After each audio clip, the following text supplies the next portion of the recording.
альбом цаанаасаа утга учиртай байдаг ах уу гэж бодогдож байгаа. Үнэхээр яг сонгогдох ёстой хүн би байж одоо би цаашаа урд нэг хэлсэн ярьснараа сайхан өдрөг баригдсны дараа байшингаа арчлаа тордоод тэгэл гэр бүл минь тэр чигээрээ уран зориг ороод сэргээл те дараагийн хүсэл мөрөөдлөө бодоол хүн тус бүрэл айгүй гоё дэврэн сайхан байгаа. Тэгээд хай. За өглөөний биз. Яг л зэрэгцээд ирсэн. За чамд ийм гоё цэцэг өгч байгаа. Өнөөдөр бүгдээрээ ажиллаа эхлүүлэх юм чинь. За ингээд орё. Гэхдээ одоо манай нөгөө өчигдөрч бас хөрөнгүүсэн байлээ шүү дээ. тэгсэн чи одоо 2 хөл. Яаж л 21-т хөлж байгаа шүү. Би чинь юунд гүцэн 1.5 дахь хүүхдүүдтэйгээ. Барианда орвол байшинтай бол. Нар Дулаанбасуу төслийн илч болон сонгогдсон мөнх засгийн хаан газар дээр болол ирсэн байна. Тэгээд өнөөдөр бид нар юугаа газар шороны ажлаа ингээд эхлэнэ. Тэгээд бид нартай хамт байгаарэ. Оруулаа шидэл ингэсэн. Ааха. Болж. Ядаж л Сэлбэг мэлбэг янзлах газар шиг юм. харагдах байдал нь. Тэгэхээр Харуут цайд. Тэгэхээр нөгөө гоё том сонготой болчихвол яста гоё олон даа гэж. Би тэгэхэд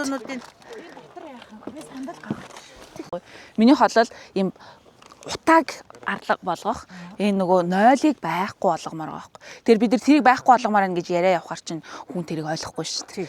Тэгэхээр боддоор үзүүлье. Тэгээд тэгсэн чинь Алтайн Эколос гэдэг нэртэй компани энэ Эколосын юуг одоо тэр бохирын төхөөрөмжийг авчирч хийж байгаа.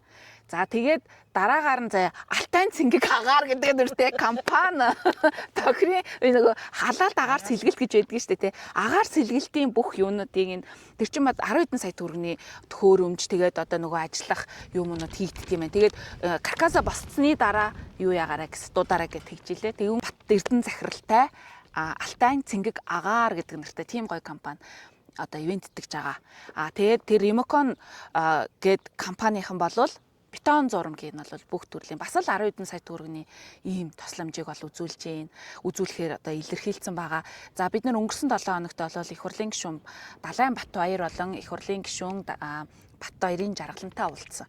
За Батбаярын жаргалан болвол биднэрт эмэгтэйчүүдтэй холбоогоороо дамжуулаад бизнес эрхэлдэг те ийм барилгын компанитай ээжүүдийг биднэртэй холбож өгөхөр бол болсон. Тэгээд мөн өөр яаж тусалж болохоор энэ гарц гаргалгаануудыг гаргаж өгнө. Хэвээ ямар гоё төсөлөө яг миний одоо ингэж бодож байгаа ийм ажилтаа бол ингэ дүүцэж гин гэж хэлсэн.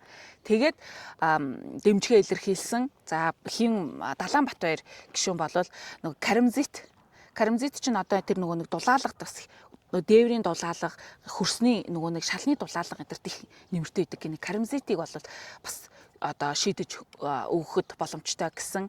Тэгээ нөгөө нэг яг өөр их хурлын гишүүд бол угаасаа нөгөө үндсэн чиглэлг нь хууль санаачлал батлал үндсэн чиглэлгтэй шүү дээ. Ямар нэгэн байдлаар хандив тусламж үзүүлж болдоггүй.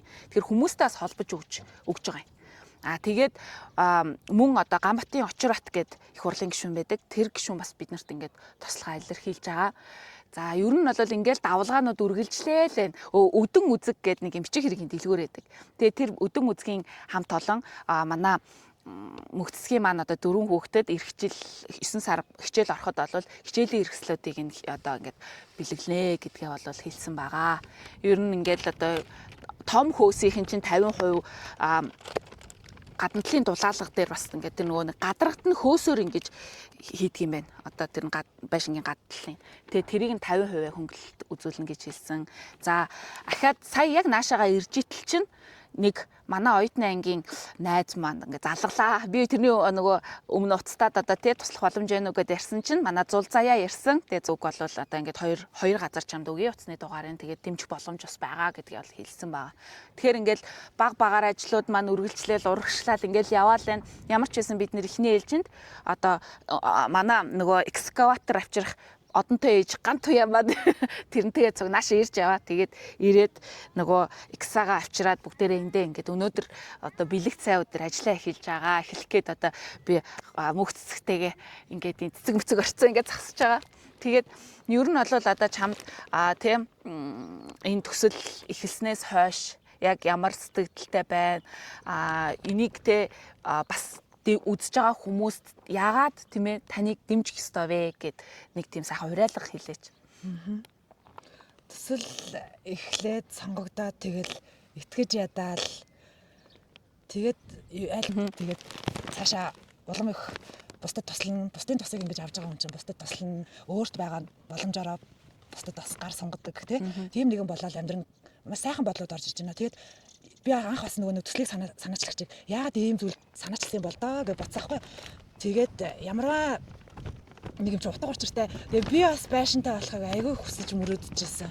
Тэгэл ингээл цаагаараа нэг учир зүгээр л холбогдсон гэж бодож байгаа. Тэгээ маш их баяртай байна. Тэгээд цаашдаа одоо ингээд эхлэх гэж байна. Хамгийн сүүлд нь ингээд байшин минь босоод орох тэр мөч ямар ах бол зүүчгэл айгүй гоё нөө.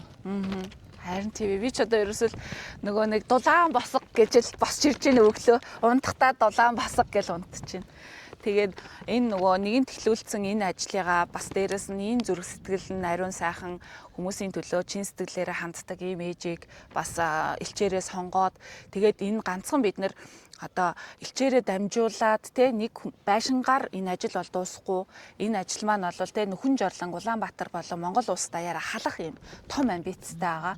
Бид нэр одоо те аялал жуулчлалыг хөгжүүлнэ, хүмүүсээ эрүүл Монгол өсгөн байжуулна гэж ярьдаг. Хамгийн чухал зүйл чинь л ерөөсөө эрүүл амьдралын хэм маяг штэ.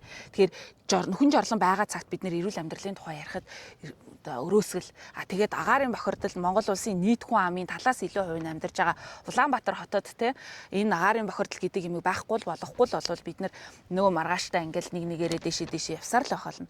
Тэгэхээр угаартаж өнгөрдөггүй те агаар одоо хөрсөндөө бохирдож өнгөрдөггүй ийм ирээдүг бид бий болгохын тулд баг гэлтггүй те хүчин чармаалтаа гаргах л хэрэгтэй. Хитгэн эмэгтэйчүүд та нар ямар амар том ажил хийгээвэ? Ийм ажлыг чинь те одоо том улсын хурлын гишүүд юм уу эсвэл одоо компаниуд л хийдэг юм штэ л гэдэг тийм хандлагуудыг бидэнд улсад гаргаж байгаа л да. Гэхдээ энийг бид нэр те өрөөний булангаас би орилохгүй болвол те би орилоод 2 3 хүн зэрэгцэж цуг орилаад те тэр нь 20 30 болоо 100 2000 болж болно шүү дээ. Тэгээ энийгээрээ ингээд үргэлжлүүлээд давлгаа үсгээд бид нэр хөрсний бохирдол энэ цоошоо гүний усаа хордуулаад байгаа энэ байдлыг бүгдээрээ таслан зогсоох боломж байгаа. Энэ яг урт удаан хугацаанд зөндөө олон саад бэрхшээлүүдийг даваад гарах л бах. Гэхдээ хамтдаа бүгдээрээ хамтдаа чадна гэдэг уриатаагаар бид нар одонтой ээжүүд группийн мянган ээжүүд яг энэ хүслийг болол тээж ингэж байгаа. Тийм учраас манай группийн ээжүүдээ та бүхэн те нэгэн одоо ээжигээ дэмжээд 50000 төгрөгийн урайлгыг маань бол бас ингээд дэмжээд ороод ирээрээ. Манай дээр харагдаж байгаа дансны дугаар руу болон би бас ингээ одонтой ээжүүд группийн ээжүүд бизнес эрхэлдэг олон ээжүүд байгаа. Ер нь хүүхэд олонтой байх тусмаа л ер нь олон юмыг амжилт сурсан байт юм билээ. Тэгэхээр тийм бизнес эрхлэгч ээжүүдийгээ бас манай төсөлд нэгдээсэ гэж урьж ийн. Үүд хаалга бол үргэлж нээлттэй байгаа. Би дээр одоо өөрийнхөө утасны дугаарыг тавьчих. Тэгээд миний утасны дугаар руу залгаад тэгээд юугаар тусалж болохоор байна те. Үнийгээ бол бидэнд ингээд ивент тэтгээд үргэлжлүүлээд бид нар тийм сайн үйлсэн аян маань дэмжээрээ тэгээ үргэлжлүүлээд бид нар бас одонтой ээжүүд группээрээ дамжуулаад энэ сайхан сэтгэлийн үзүүлэлт шар тас болгоод зөвхөн бүгдээрээ тэр ээжийн бүтээгдэхүүнийг авдаг болъё л та тий. Тэр бүтээгдэхүүнүүдээр үйлчлүүлдэг болъё. Тэгэхээр та бүгдийн хандив тусламж биднэрт маш их хэрэгтэй учраас групп дээрээ 50000 аяныг бол эхлүүлсэн байгаа шүү.